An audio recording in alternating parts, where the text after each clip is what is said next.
Thanks, guys. Thanks, guys. The White House came under pressure Tuesday after reports surfaced that classified documents from when Joe Biden was vice president were found by the president's personal attorneys in November.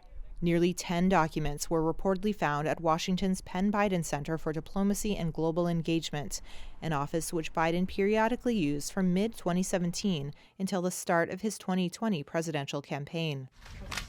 U.S. Attorney General Merrick Garland had asked the U.S. Attorney in Chicago, a Trump appointee, to review the material, which was handed over to the National Archives the morning after they were discovered. The news comes as the Justice Department is investigating former President Donald Trump's handling of highly sensitive material after FBI agents seized thousands of documents, about 100 of which were marked as classified during a search of his Florida resort last August. Trump and his supporters were trying to draw parallels on Tuesday between the two cases.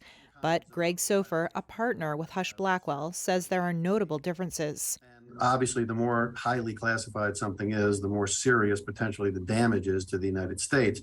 From an evidentiary standpoint, it makes a big difference. It's easier to say 10 documents were accidentally interspersed with non-classified information than it is to say 15 boxes were.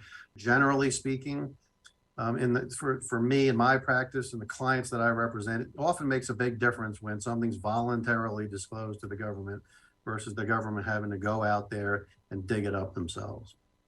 An important distinction, says Paul Charlton, former U.S. Attorney in Arizona. The allegations as it relates to President Trump are much different.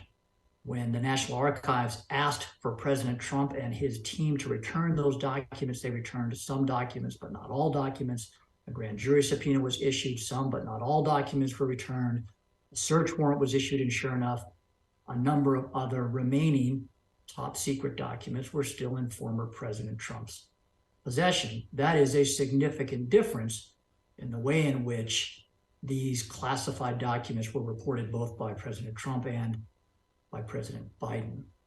In a Monday statement, the special counsel to the president said the classified material was identified by personal attorneys for Biden on November 2nd, days before the midterm elections. It remains unclear what information the documents contained or their level of classification. The Justice Department, the National Archives, and the think tank did not respond to a request for comment.